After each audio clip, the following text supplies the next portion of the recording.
여러분 안녕하세요. 제 4주차 투자 재무 수업입니다. 자, 우리 챕터 2 지금 하고 있고요. 자, 지난주에 우리가 머니마켓 시큐리티하고 반드 마켓, 이 댄 마켓을 살펴보았고, 자, 이번 시간에 우리가 에퀴티 마켓을 보도록 하겠습니다. 예, 에퀴티 시큐리티고요. 자, 에퀴티 시큐리티라고 썼는데 이런 용어는 그렇게 잘 쓰지는 않고 그 세큐리티라고 하는 증권이고, 저 에퀴티는 그 지분을 나타내서 이제 지분 증권이라는 얘기인데, 그냥 에퀴티라는 그 말 자체만으로도 여기 지금 이 에퀴티 요 말만으로도 이 증권이라고 그렇게 어, 그런 의미를 갖고 있습니다. 자, 에퀴티 마켓 그 뭐 주식시장이 있고, 에퀴티 우리말로 자기 자본 조달을 위한 그 에퀴티 세큐리티로서 스탁, 쉐어, 에퀴티 스탁 쉐어 다 같은 말이죠. 그래서 여기서 다 같은 말이고요. 여기 다 같은 말인데 요것도 좀 적재적소에 또 조금 그 잘 써야 되는 그런 용어가 되겠습니다. 하여튼 금융에는 이렇게 뭔가 용어가 비슷비슷하고 크게 이렇게 바꿔서도 틀리지는 않는데, 보다 적재적소에 앞뒤 문맥의 그 컨텍스트에 맞게끔 써야 되는 그런 용어들이 있는데, 요 에퀴티 스탁 쉐어 이런 것도 마찬가지. 그래서 에퀴티 마켓, 스탁 마켓, 쉐어 마켓 이런 거는 되죠. 자, 근데 주주를 보통 우리가 이 또 에퀴티 홀더, 스탁 홀더, 쉐어 홀더 또 이렇게 또 그 쓰기도 하고요. 자, 그래서 뭐 이 용어 자체가 이 세 개를 그 뭐 아무렇게나 써도 크게 그 무리는 없겠으나, 주로 기업의 자본구조 측면에서 지분증권, 자기 자본이라고 하는 걸 나타낼 때는 에쿼티라는 용어를 쓰고, 이 스탁이라고 하는 건 이제 그 주식을 주식을 이제 발행하는 거죠. 주식을. 저 쉐어라고 하는 거는 이제 그 주로 이 주주가 이제 몇 주 들고 있다라고 할 때 이런 용어를 많이 쓰기도 합니다. 자, 이 쉐어홀더, 에퀴티 홀더, 스탁홀더 발음 우리말로 이제 주주가 되겠는데, 자, 하여튼 그 공동의 주인인데, 예를 들어서 주주가 10명 있다 그러면은 그 소유권이 10분의 1씩 갖는 게 아니라 당연히 자기가 얼마 투자했느냐 하는 그 지분에 비례해서 이 소유권을 갖게 되겠고, 또 배당권을 당연히 갖게 되는 것이죠. 그래서 이 전체 자기 자본 중에서 어떤 사람 1% 들고 있는 사람도 있고, 어떤 사람 2% 들고 있는 사람도 있고, 다 사람마다 다 다르고, 자, 사람마다 다 1인 1 의결권이 아니라 1주 1 의결권. 자, 1주 1 의결권이죠. 그래서 의결권이 있고, 자, 또 하나 그 이 소유권에 대해서도 그 당연히 지분에 비례해서 자기가 투자한 돈에 비례해서 이 소유권을 갖게 되겠습니다. 하여튼 이 번드홀더, 이 채권자 같은 경우에는 의결권이 없고요. 당연히 이제 지분증권인 그 이 주주만 그 의결권을 갖게 되겠고, 그래서 뭐 경영에 그 참여할 수는 있겠는데, 뭐 예를 들어 소액주주가 뭐 10개 정도, 10주 정도 들고 있다 해가지고 자기가 이거 뭐 경영에 참여한다는 것 자체가 별로 의미가 없고요. 적어도 뭐 한 1만 주 정도 들고 있어야 지분으로 이제 한 0.1, 보통 우리 상장사 같은 경우에 0.1%가 될까 말까 하죠. 1만 주 들고 있어도. 그래서 뭐 한 이 정도는 들고 있어야 뭐 주총 가서 의사결정하고 말고 하는 그런 고민을 하게 될 텐데, 그렇지 않은 이제 보통 흔히 그 소액의 그 개미 투자자들은 뭐 의결권이 있긴 하지만은 뭐 주총 가서 자기가 의결권을 행사한다든가 이런 것들은 별로 보기가 어렵고, 아마 이제 주총 전에 소위 이제 의결권을 넘겨라 하는 그런 위임장 같은 게 오기도 합니다. 자, 그런 경우에는 다른 주주에게 내 의결권을 그 내 뜻에 맞는 어떤 좀 더 큰 주주가 있을 때 그 사람한테 내 의결권을 위임 할 수도 있어요. 이제 보통 우리가 프락시라고 하는데, 자, 뭐 그런 방식으로 그 이 의결권을 갖고 경영에 뭐 참여를 할 수가 있겠고요. 자, 그럼 이제 주주한테 가는 저 소유권이라고 하는 게 뭐냐면, 일단 그 이익에 대해서 기업이 그 창출하는 이익과, 만약에 기업을 청산할 때, 물론 이제 청산하면 기업이 망했을 때니까 사실 주주한테 남는 거는 거의 없을 거고, 이 이익에 대해서 이 자녀 재산에 대해서 청구권이 있습니다. 그 얘기는 일단은 임금 같은 거 먼저 다 선순위 줘야 되고요.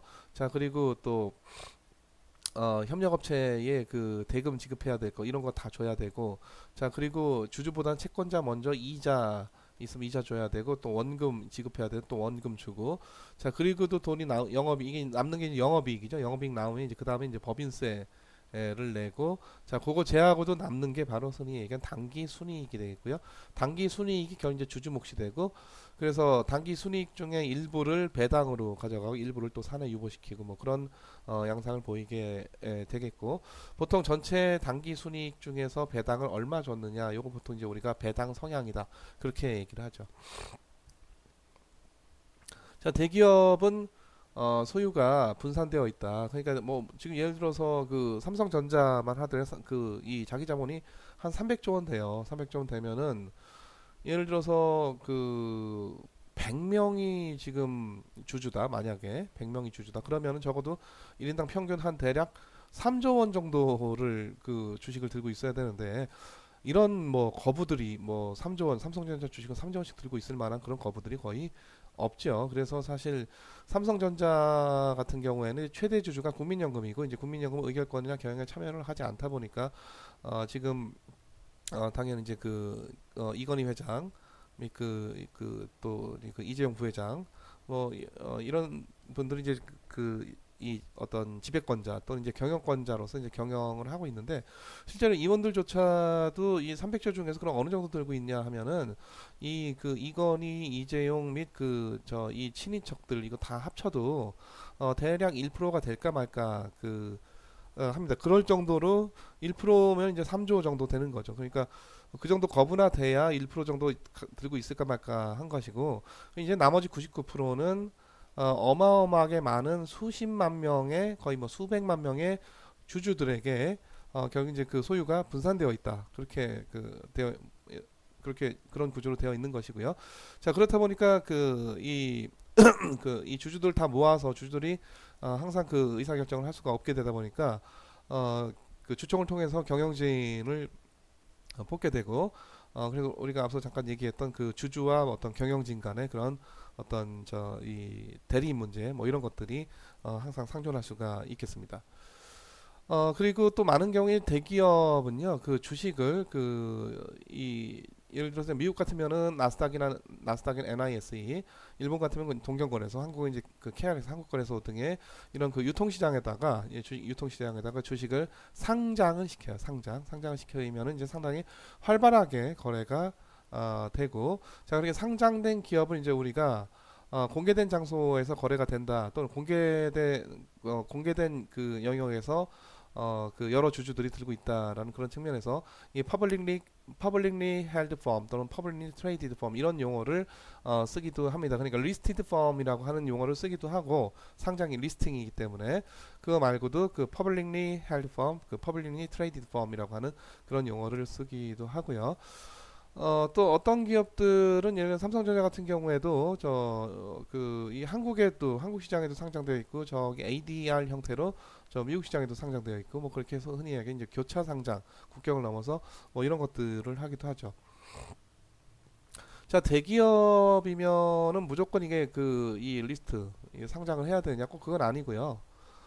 이건 이제 그 기업의 자유로운 의사에 따른 겁니다. 그래서 대부분 이제 보다 많은 자본 확충을 하고 기업 규모를 점점 이제 크게 하고 싶으면은 상장이라고 하는 게 이제 가장 그 좋은 수단이 되다 보니까 대기업들은 거의 대부분 이제 상장을 시키고자 노력을 하고 또 이 벤처기업에서 성공한 기업들도 일단 1차적인 성공을 결국은 주식시장에다가 이 상장 IPO를 했느냐 이런 거고 그래서 얼마 전에도 카카오 게임즈라고 하는 기업이 IPO를 하면서 굉장히 큰 이 높은 공모가 그리고 공모 이후에도 굉장히 높은 주가 상승률 이런 것들이 나오면서 상당히 좀 이 언론 보도에 많이 등장을 한 적이 있죠. 그래서 하여튼 이 대기업이라고 해서 상장은 아니고 그렇다고 해서 이제 뭐 조그만 소기업이 상장을 한다 이런 거는 굉장히 좀 있기가 어렵고 왜냐하면 여러 가지 상장 요건들이 또 있거든요. 그래서 상장 요건을 만족하기가 어렵기 때문에 아무 기업이나 상장할 수 있는 거는 아니고 상당히 이제 신용도도 있고 또 규모도 어느 정도 되고 뭐 이런 기업들이 다 그 상장을 하게 되고 그럼에도 불구하고 대기업인데도 소유가 분산이 안 되거나 또는 상장하지 않은 그런 기업들도 있습니다. 대기업이니까 반드시 상장을 해야 된다. 그런 어떤 강제적인 어떤 규제나 법은 없는 거고요. 상장을 할 것인가 말 것인가 하는 것은 당연히 그 기업의 주주 또는 이제 경영진의 의사결정의 영역이죠. 또 하나 여러분들 혹시 이 카길이라고 하는 그 회사 들어보셨나요? 이 카길이라고 하는 전 세계의 최대 농축산물 회사인데, 하여튼 전 세계 농축산물 생산 40%, 유통의 80%를 점하고 있는 그런 어마어마하게 큰 회사이 카길인데, 여기는 주식회사도 아니에요. 엄청나게 큰 회사고, 세계에 특히 이제 우리 밥상에까지 영향을 미치는 그런 이 거대한 기업인데도 불구하고, 그러니까 뭐 대기업 중에 대기업이죠. 근데 여기가 회사 법인 형태가 주식회사가 아니고 소위 이제 합자회사 뭐 이런 겁니다. 합자회사. 그래서 여기에 소유권자는 한 뭐 5명 정도밖에 없어요. 굉장히 거부들이죠. 그래서 이 다섯 명들이 사적 이 폐쇄, 그러니까 상장시키지 않고, 그러니까 공개시키지 않고, 기업 공개라고 하죠. 보통 우리가 IPO. 기업 공개시키지 않고 자기네들이 이제 사적으로 소유해서, 그러니까 프라이빗하게 소유로 해서 폐쇄적으로 운영을 하는 동업기업 또 이제 개인기업 이런 거에 이제 가까운데, 훨씬 더 소유와 경영의 분리가 일어나기가 어려운 그런 기업들이. 그래서 대기업 중에도 얼마든지 그런 기업이 있다라는 것이고, 또 최근 이게 삼성생명이나 삼성 SDS 이런 회사가 있는데, 이게 아마 상장한 지 한 10년 정도밖에 안 됐고, SDS가 상장한 지 한 7년? 뭐 이런 정도밖에 안 됐을 텐데, 그 이전에는 이런 기업들의 주식도 어디에서 이 장외시장에서 많이 거래가 되던 그런 이 주식들이었고요. 그래서 지금 우리나라의 어떤 이 주식시장 구조를 보면, 전에도 잠깐 얘기했지만, 일단 KRX라고 하는 증권거래소, 이 한국거래소죠. 여기에 유가증권 시장이 있고 이 코스닥 시장이 있는데, 일단 상장 요건상으로는 이쪽이 훨씬 더 엄격하고요. 훨씬 더 이제 어떤 매출도 있어야 되고, 수익도 나야 되고, 또 규모도 어느 정도 돼야 되고, 업력도 좀 돼야 되고. 근데 그런 이 기업들 말고 뭔가 기술력으로 좀 이 어떤 상장을 해서 보다 이제 어떤 자본 조달에 대한 어떤 접근성을 높일 수 있도록 하는 취지에서 이제 생겨난 게 코스닥이 되겠는데, 하여튼 유가증권 시장이든 코스닥 시장이든 여기 상장을 하는 거죠. 그래서 유가증권 시장에 상장된 주식이 기업이 한 700개 기업 정도가 있고, 코스닥 시장에는 한 1200개 정도 기업이 상장을 하고 있고, 또 최근에는 이 코넥스라고 해가지고 이 코스닥에도 상장을 요건 맞추기가 어려운데, 그래도 뭔가 자기네 기술력을 믿고 이제 뭔가 자기네 어떤 자본 조달을 좀 용이하게 하려고 하는 그런 기업들이 상장을 해라. 그래서 일종의 여기 2부 리그입니다. 2부 하위 리그고요. 그래서 이 상장 요건이 상당히 좀 낮고, 여기 한 기업들이 한 100개 기업 정도가 지금 이 코넥스에 상장되어서 거래가 되고 있고요. 그거 외에 이제 나머지는 전부 다 이제 장외죠.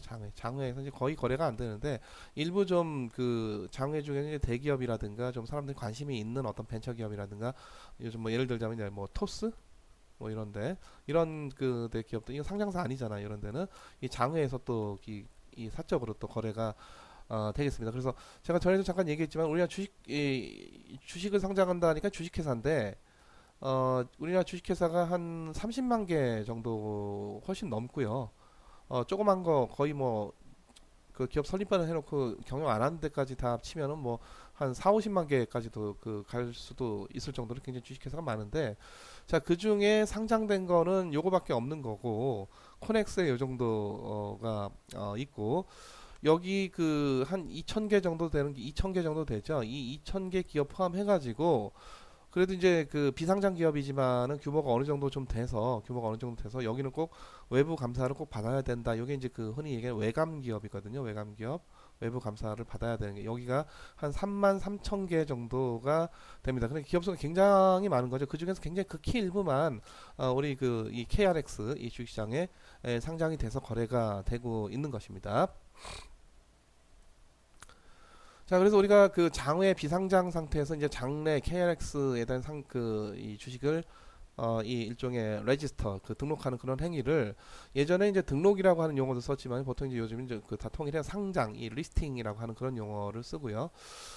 그래서 이제 언론에서는 이제 최초 상장하고 이제 IPO하고 이제 같은 말인 것처럼 그렇게 많이 쓰는데, 이게 엄밀히는 조금 달라요. 왜냐하면은 상장은 예를 들어 이제 우리나라의 공적인, 그러니까 어떤 공개된 주식시장인 그러니까 퍼블릭하게 거래가 되는 그 KRX 주식시장에다가 주식을 갖다 올리느냐, 요게 이제 상장이고, 사실 이제 IPO라고 하는 거는 기업이 이제 처음에 시작은 뭐 5명 주주가 시작해가지고 뭐 예를 들어 골방에서부터 이제 시작을 했겠지만은, 이게 이제 그 기업이 잘 되면은 자기 돈도 더 넣고 친인척 돈도 더 넣고 지인 돈도 여기 더 끌어오고, 그래도 이제 한계가 있는 거죠. 그래서 기업 규모를 이제 보다 더 크게 확대하고 싶다, 이런 경우에 소위 이제 기업 공개 IPO, 이니셜 퍼블릭 오퍼링이라고 하는 걸 합니다. 그래서 주로 이제 사적인 기업에서 보다 이제 공개된 기업으로 나아간다. IPO를 하면서 그때까지 폐쇄적으로 자금 조달을 해왔던 거를 이제 더 이상 하지 않고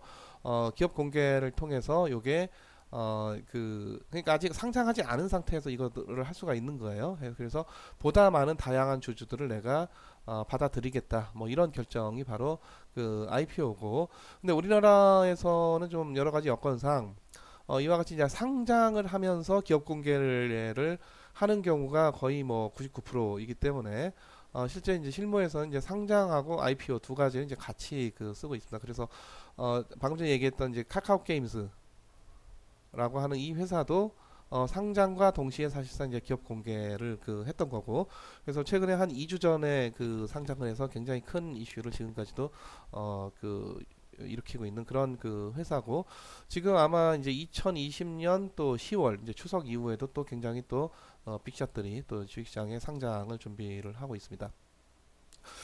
자, 그래서 하여튼 그 2020년 이 1년 동안 이 KRX에 상장하는, KRX니까 유가증권 시장, 그 코스닥 시장, 또 코넥스 시장, 요 다 이 세 가지 다 안 돼요.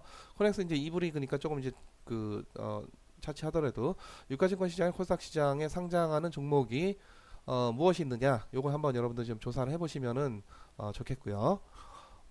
시사 상식 차원에서. 그리고 자, 기업이 왜 굳이 증권거래소에다가 그 상장을 할 것이냐, 하는 것이냐, 그 모티브가 뭐냐, 또 그렇게 상장의 어떤 어드밴티지가 뭐냐, 요걸 한번 여러분들이 꼭 조사를 해 보시기 바랍니다. 다만 이 상장에 항상 이점만 있는 게 아니라 단점도 있어요. 어떤 단점이 있을까? 일단 많은 사람들의 감시를 받게 되는 거죠, 이 기업 그 경영진 입장에서는. 그래서 보다 자기 또 물론 이제 지분 구조도 조그만 기업일 때는 자기가 뭐 100% 가지고 있다든가 30% 갖고 있다든가 50% 갖고 있다든가 이런 게 되겠지만, 기업 공개를 하게 되면 이제 어마어마한 주주들을 많이 받아들이게 되면서 보통 이제 창업주의 지분도 확연하게 그 예를 들어 뭐 1% 이렇게 줄어들게 되고, 그래서 결국 이제 그 창업주도 이렇게 기업 공개를 하게 되면은 이게 이제 뭐 내 회사가 아니라 이제 그야말로 나도 여러 수많은 주주 중에 그 한 명일 뿐인 상황이 되는 거고, 물론 이제 주총을 열게 되면 이제 창업주 네가 그래도 이 기업에 대한 애착도 있고 또 잘 할 거고, 그러니까 주로 이제 창업주 네가 경영을 하는 게 맞겠다라고 해서 창업주가 경영을 맡아서 하는 경우가 이제 많이 있죠. 자, 하지만 그 지분 구조 자체는 상당히 자기가 지분이 크게 줄어들었고, 이렇게 상장을 하면서 굉장히 뭐 그 언론들의 감시도 받고 규제 당국의 또 감시도 받아야 되고, 또 뭐 수많은 주주들의 또 여러 가지 또 감시를 또 받아야 되고, 또 상장 요건을 또 그 유지를 하기 위한 그런 그 노력들, 또 당연히 이제 그 외감 기업으로서 회계 감사, 외부 회계 감사를 또 받아야 되는 그런 또 여러 가지 비용, 뭐 이런 것들도 발생을 할 수가 있겠습니다. 그래서 상장을 할 것인가 말 것인가는 상당히 중대한 의사 결정이죠, 이 기업의 입장에서. 자, 그럼에도 불구하고 이제 많은 경우에 단점보다는 이점이 많으니까 우리 상장을 합시다 하는 그런 결정을 하게 되고, 그래서 상장을 하느냐 마느냐 하는 것도 그 주식회사의 주주총회, 물론 비상장 상태에서 주총 또는 이제 이사회의 중요한 그 의사결정, 또 경영진의 중요한 의사결정이다, 이렇게 볼 수가 있겠고요. 자, 국가마다 그 증권거래소의 어떤 시장 구조가, 그러니까 이 증권거래소가 이게 뭐냐면은 일종의 이제 사는 사람과 파는 사람 여기 다 모아놓고 여기 한꺼번에 여기서 다 거래를 다 하세요, 뭐 이런 그 일종의 플랫폼이죠, 플랫폼. 그런 어떤 그 거래 중개를 하는 그런 플랫폼이고, 그래서 유가증권 시장이라고 하는 플랫폼이 있는 거, 다 이게 주로 다 전자적으로 다 거래를 하니까, 또 코스닥 시장이라고 하는 또 이 또 플랫폼이 있는 거고, 뭐 이런 건데, 근본적으로 증권 거래소라고 하는 거는. 근데 최근에는 이제 IT가 발달을 하다 보니까 증권거래소가 굳이 뭐 땅 사고 거기다 건물 짓고 자기네가 여기다 뭐 시스템 설치하고 여기 임직원이 몇백 명씩 되고 그럴 필요가 뭐가 있느냐. 그냥 그 사람들이 결국 요즘 다 온라인이나 주로 이제 모바일이나 이런 걸로 거래를 하니까 우리가 그냥 온라인 사이트 하나 만들어 가지고 여기에 이제 접속 아이디 넣고 비밀번호 넣고 들어와 가지고 여기 접속을 해서 여기 사이트 뭔가 전자적으로 연결이 잘 돼서 거래만 되게끔 하면 되는 거 아니냐. 자, 요런 그 이 업체들이 많이 나타났고 이런 것들 보통 이제 우리가 얼터너티브 트레이딩 시스템 ATS 이제 유럽에서는 이제 그 MTF라고 하는데요. 뭐 거의 뭐 비슷한 의미가 되겠습니다. 그래서 이런 업체들이 사실 그 최근에 한 10여 년 전부터 등장을 했고, 미국에서는 사실 이런 업체들이 굉장히 중요한 어떤 증권거래를 중개를 하는 그런 플랫폼의 역할을 하고 있죠. 예를 들어서 지금 우리가 요즘 이제 핀테크 이런 것들 때문에 어떤 특정 플랫폼을 통해서 어떤 금융상품을 구입한다든가 어떤 특정 플랫폼을 통해서 어떤 부동산 투자를 한다든가 또는 누구에게인가 P2P 대출이라고 해가지고 P2P 대출 그 플랫폼을 이용해서 누구 다른 사람에게 돈을 빌려준다든가 뭐 이런 것들을 쉽게 할 수 있듯이 주식시장의 그 이 주식거래소 시스템이라고 하는 것도 그 어떤 시장 구조라고 하는 것도 점차 크게 변화해 가고 있고 과거에는 어떤 실물 그 거대한 빌딩 그 안에 여러 가지 이제 컴퓨터 뭐 이런 것들 그리고 몇백 명 임직원 이게 이제 전형적인 그런 어떤 증권거래소의 모습이었었는데 이제 지금 와서는 이제 사실 그 너댓 명의 사람들이 이런 사이트만 잘 만들어내면은 증권거래소의 역할을 할 수가 있게 된 거예요. 그래서 이런 기존의 전통적인 그런 증권거래소들의 영향력이 상당히 요즘 많이 떨어졌죠. 그래서 미국에서도 NYSE가 있고 또 나스닥이 있는데 보시면 알겠지만은 여러분들 요즘 잘 나가는 뭐 요즘 뭐 예를 들어 페이스북 애플 그리고 또 뭐 구글 또 뭐 등등등 이런 그 회사들 많이 있잖아요. 이런 것들 다 어디에 상장돼 있냐면은 이 나스닥에 상장이 돼 있어요. 그래서 벌써 그 이미 그 NYSE보다 나스닥의 경쟁력이 상당히 좀 여기 상장 기업들이 새로 잘 나가는 기업들이 주로 나스닥 NYSE보다 나스닥에 상장하기를 선호하고 그래서 이게 두 개가 이제 삐까삐까하게 이제 두 개가 증권거래소가 경쟁을 합니다. 경쟁을 하고요. 또 최근에 와서는 이런 ATS들까지 막 그 미국 시장에 등장을 해가지고 우리가 수수료도 훨씬 싸고 더 빨리 거래를 하게 해줄게 뭐 이런 사이트들이 이제 나오게 되면서 그 증권거래소 시장 내에서의 또 굉장히 격한 그런 경쟁들 또 여기는 이제 핀테크까지 같이 결합이 되는 이런 구조를 이제 미국에서는 보이고 있는데 우리나라에서는 이 KRX가 한국거래소가 사실상 그 법적으로 이 증권거래소로서의 어떤 그 독점권을 사실상을 보장을 받고 있습니다. 물론 이제 아주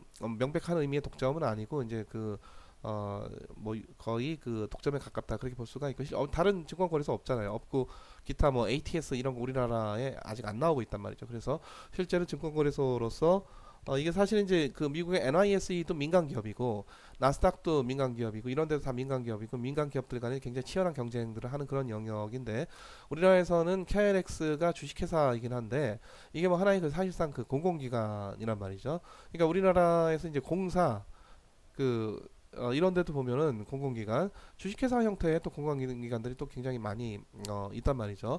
그래서 아주 명백한 의미의 그런 그 공공기관은 아닌데 사실상의 그런 공공기관이고 독점권이 사실상 보장되어 있다. 그래서 보통 우리나라 증권거래소 하면은 KLX 한국거래소를 다 누구나 다 그렇게 얘기를 하는 거죠.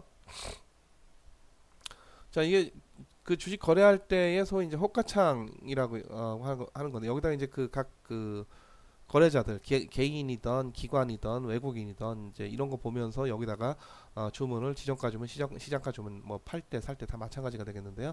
이런 걸 내는 건데 자, 요 자세한 상황 우리가 다음 장 이 시큐리티 마켓 그 3장 할 때 다시 얘기를 하도록 하고 하여튼 보시면은 이 여기서 이제 사겠다는 사람들이 이 사람들이 팔겠다는 사람들 이런 그러니까 67,300원에 팔겠다는 주식이 17,541주가 지금 대기하고 있다 이런 얘기죠.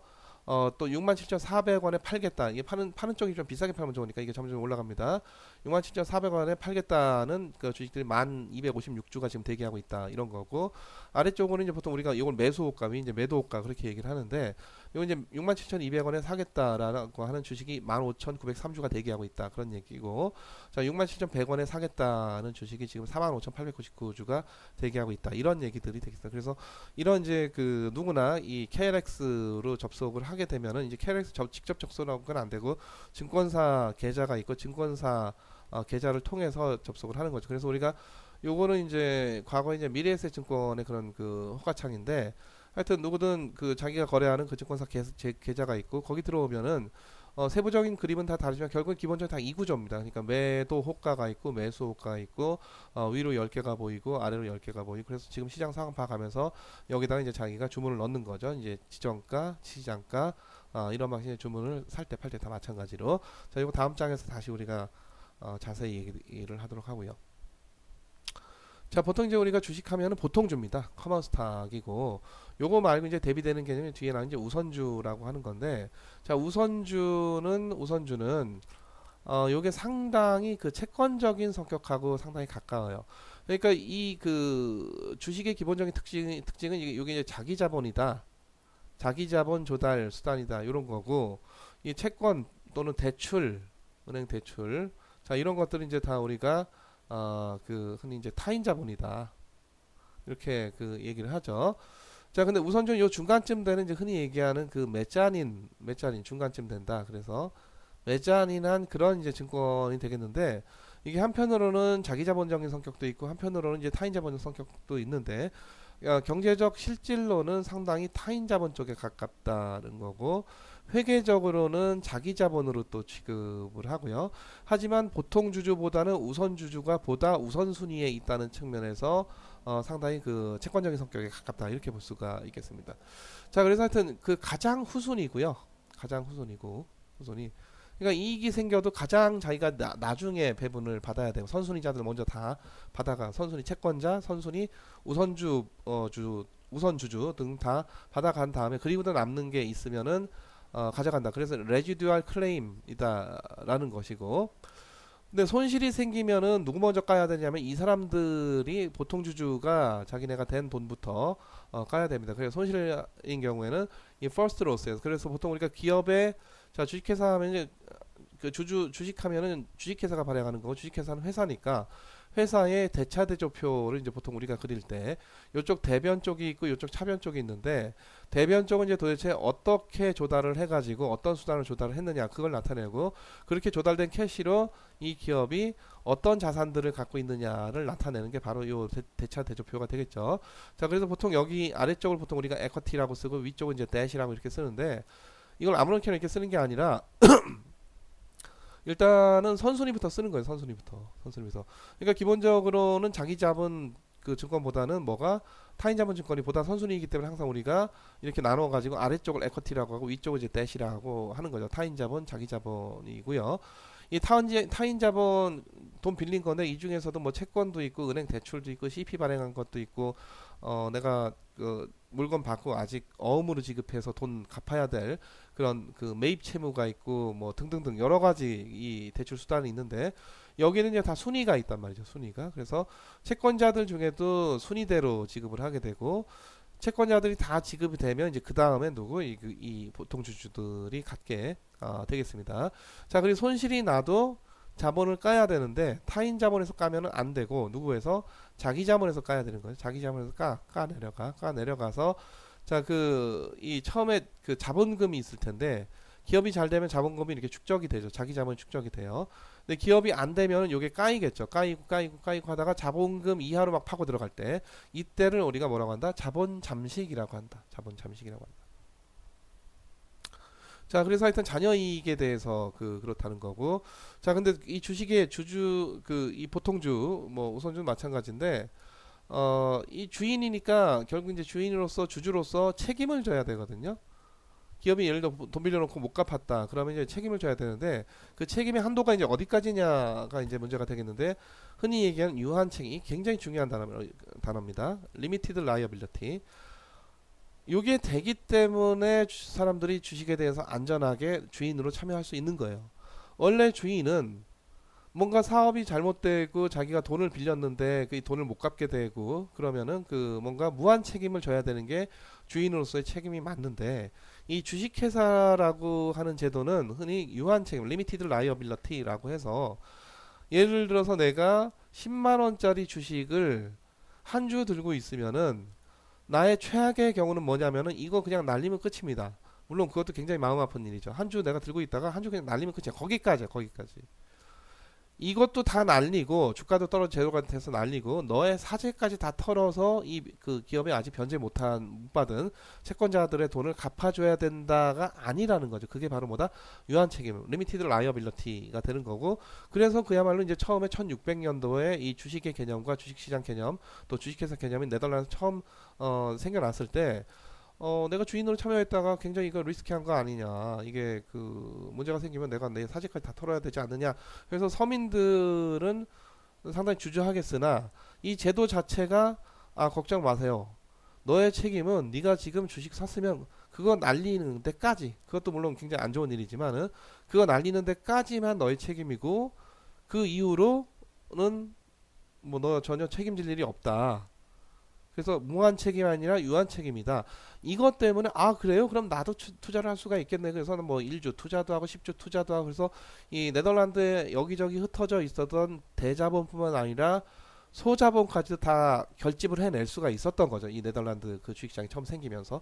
그래서 네덜란드 국민들이 개나 소나 누구나 다 안심하고 주식시장에 투자를 하고 나도 어떤 기업의 어떤 주인으로서 참여를 할 수 있는 그 최초의 계기가 바로 주식시장, 주식회사, 주식이 되겠는데, 그래서 한때 네덜란드가 그렇게 어떤 경제력을 그 집중을 시켜서 자기는 어떤 자본력을 결집을 시켜서 세계 최강대국의 그런 지위를 잠깐이나마 그렇게 누렸던 시기가 있었습니다. 그게 이제 스페인이 최강국이고 그 다음이 영국이 최강국이, 지금 이제 미국이 최강국인데, 그러니까 스페인이 최강국이기 이전에 네덜란드가 한때 세계 최강국의 그런 지위를 차지했던 그런 적이 있어요.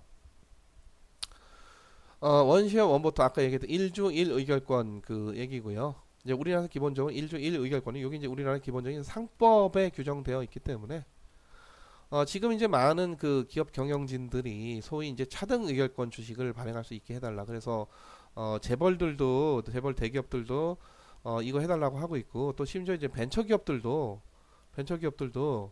이 창업주의 어떤 경영권을 계속 좀 보장을 해달라, 이런 그 의미인데, 그래서 계속 그 이런 주장을 많이 하고 있고, 또 일각에서 차등 의결권이 돼야 뭐 경영이 안정이 돼서 기업 경영을 더 잘 할 수 있네 없네 뭐 이런 얘기들을 하고 있어요. 근데 하여튼 이런 게 없는 게 아니라 이제 우리나라는 없고요. 우리나라는 이게 근본적으로 안 되고, 요게 되려면 이제 상법을 뜯어 고쳐야 되는데, 상법 뜯어 고치는 거는 대단히 어렵고, 이게 국회에서 뭔가 합의가 되기도 상당히 어렵습니다. 그래서 기본적인 이제 상법 개정이라고 하는 건 굉장히 어려운 일이고요. 또 여기에 대해서 이제 그 차등 의결권에 대해서 굉장히 이제 반대 의견들이 많이 있기 때문에 아마 우리나라에서는 차등 의결권의 제도가 뭐 이런 데는 많이 주장을 하고 있으나 앞으로 이제 그게 제도에 반영되기는 굉장히 어려울 겁니다. 근데 미국은 이런 게 있어요. 그러니까 우리나라 차등 의결권주가 안 되기 때문에 주식을 발행을 할 때, 자 여기 이제 자기 자본인데 만약 우선주 없다 치고 보통주 A도 있고 보통주 B도 있고 보통주 C도 있어가지고 A의 조건, B의 조건, C의 조건이 다 달리하는, 요거 보통 우리가 이 슬라이싱 한다고 하거든요. 또는 트렌칭 한다 이렇게 얘기를 해. 그러니까 채권도 다 똑같은 채권이 아니라 무슨 선순위 채권 있고 후순위 채권 있고 또 뭐 어떤 어음이 있고 뭐 이렇게 다 이게 다 이 트렌치 돼서 이제 그 자기 자본, 타인 자본의 종류가 다 다르단 말이죠. 이게 다 다른데, 요 보통주만큼은 이렇게 보통 우리가 종류형으로 슬라이싱 한다라고 하는데 종류형 발행이 안 돼요. 이 보통주는. 그래서 보통주 A가 있고 보통주 B가 있고 보통주 C가 있고 이런 게 절대로 있을 수가 없습니다.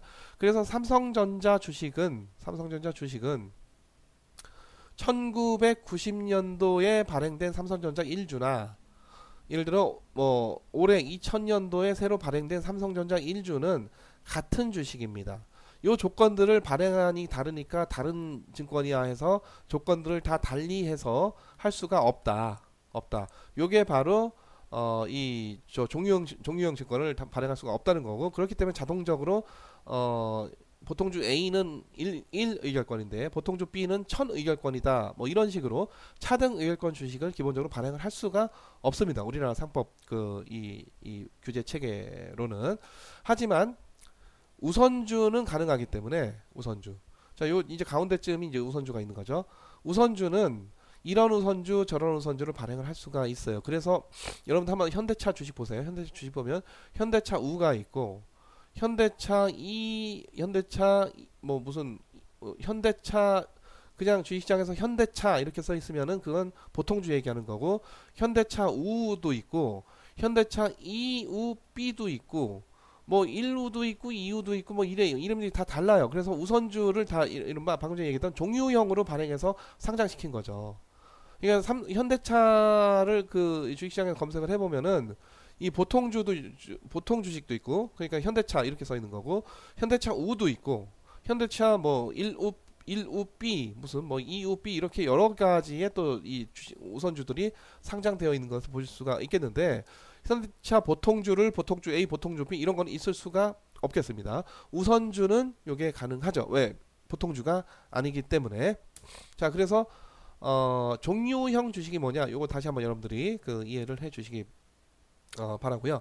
자, 아까 잠깐 설명하다가 이거 지나간 것 같은데, 자, 당기순이익이 이제 남았어. 이건 이제 결국에 다 주주 거잖아요. 당기순이익이.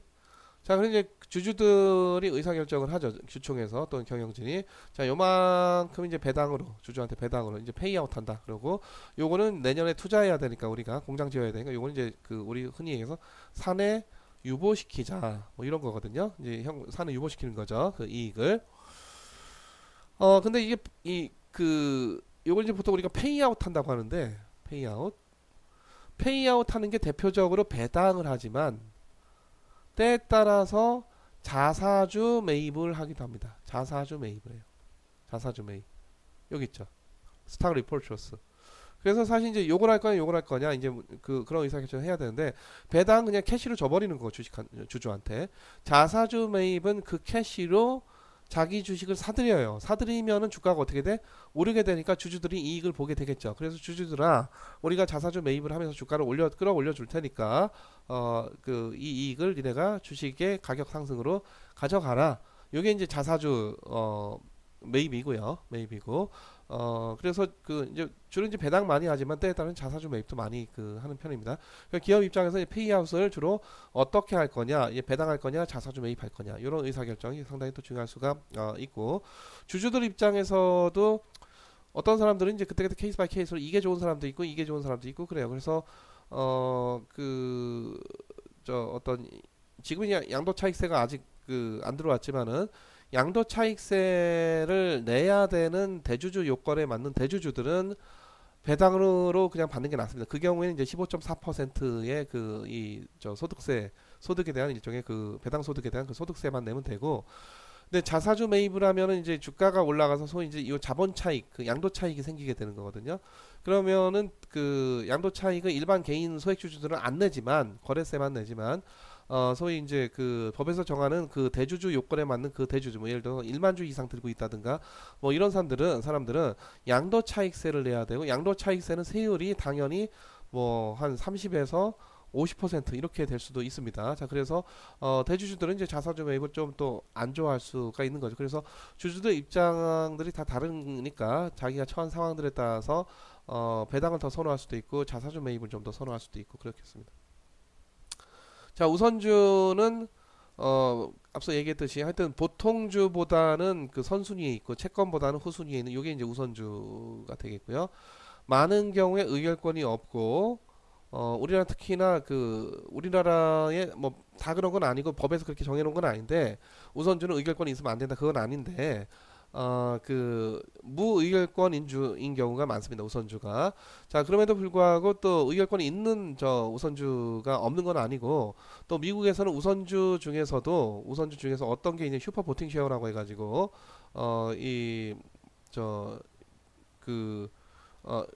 슈퍼 보팅 프리퍼드 쉐어라고 해가지고 우선주주도 의결권이 있고 보통주주도 의결권이 있는데, 만약 우선주주의 의결권에 의해서 뭐가 결정이 되면은 보통주의 의결권 행사에서 뭐 이걸 다른 결정했다, 이건 무시가 되는 뭐 이런 의결권, 이런 굉장히 아주 강력한 의결권을 갖는 그런 우선주도 있다. 근데 우리나라에서는 별로 없죠. 또 하나는 이제 많은 경우에 배당률이 좀 정해져 있는 경우가 있습니다. 그래서 보통 주주는 배당 줄 수도 있고 안 줄 수도 있고, 많이 줄 수도 있고 못 줄 수도 있고, 적게 줄 수도 있고, 뭐 이게 뭐 이럴 수도 있고 저럴 수도 있는 건데, 우선주에 대해서는 어떤 우선주 발행될 때 조건에 따라서 적어도 1년에 자본금의 5%는 반드시 우선주주한테 배당을 하겠다고, 무조건 이거 줘야 되는 거예요. 이거는 기업이 잘 되든지 못 되든지 간에. 이게 채권 같거든요. 채권자들은 타인 자본 된 사람들은 기업이 잘 되든지 못 되든지 간에 자기 이자하고 원금만 받으면 땡입니다. 뭐 여기서 기업이 잘 된다고 이자 더 주고 기업이 못 된다고 이자 덜 주고 기업이 잘 된다고 원금 더 주고 이런 거 아니고 미리 정해진 이자하고 원금만 받으면 땡이에요. 누구? 이 채권자들은. 근데 주주들은 그런 거 아니고 그 뭐 배당 많이 받을 수도 있고 못 받을 수도 있고.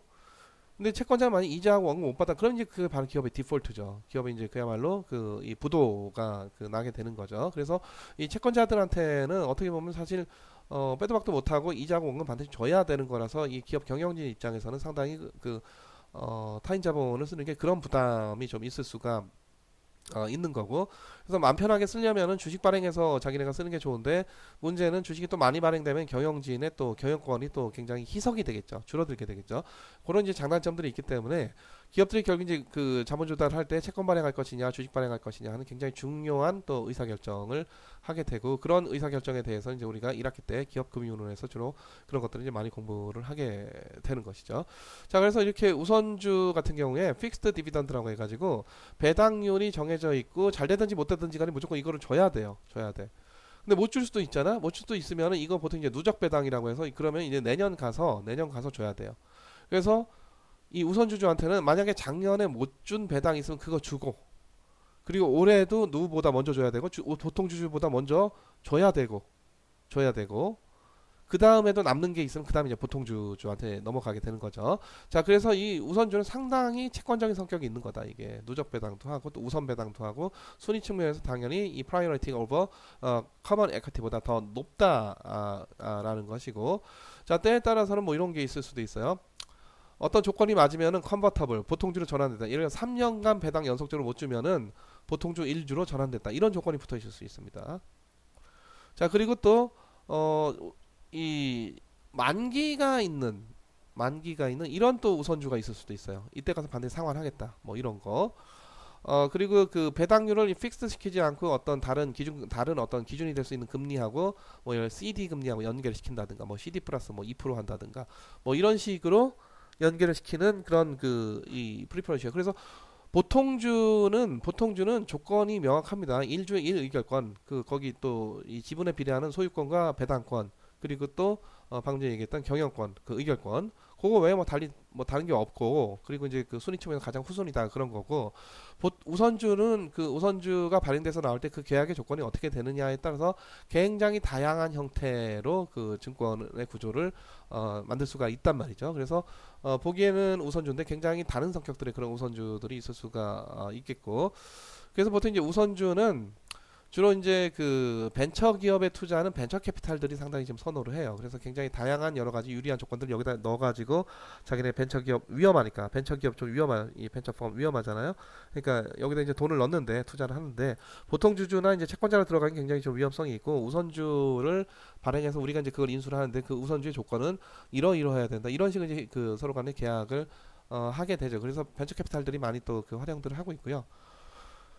최근에 와서 이제 그 벤처 캐피탈들이 저 RCPS, Redeemable Convertible Preferred Share라고 해서 우리가 이제 상환도 되고 전환도 되는 그런 우선주, 이런 것들에 이제 또 많이 투자들을 하고 있고, 벤처 캐피탈 주로 그래서 우선주에도 투자를 하고, BW 신주 인수권분 사채, 그리고 전환 사채, CB 뭐 이런 데에다가도 또 많이 투자들을 하고, 이런 것도 이제 보통 우리가 메자닌 하는, 그러니까 어떤 채권도 아니고 어떤 자기 자본도 아니고 타인 자본도 아니고 그 자기 자본도 아니고 그 중간쯤 된다라고 해가지고, 왜냐면 BW 신주 인수권부 사채, 그러니까 워런트가 있는 채권이라는 얘기고, 일단은 채권인데 나중에 주식으로 전환이 될 수 있다는 거. 그래서 어떻게 보면은 주식 같기도 하고 어떻게 보면 채권 같기도 하고, 이걸 보통 우리가 하이브리드 증권 또는 메자닌 증권 그렇게 얘기를 합니다.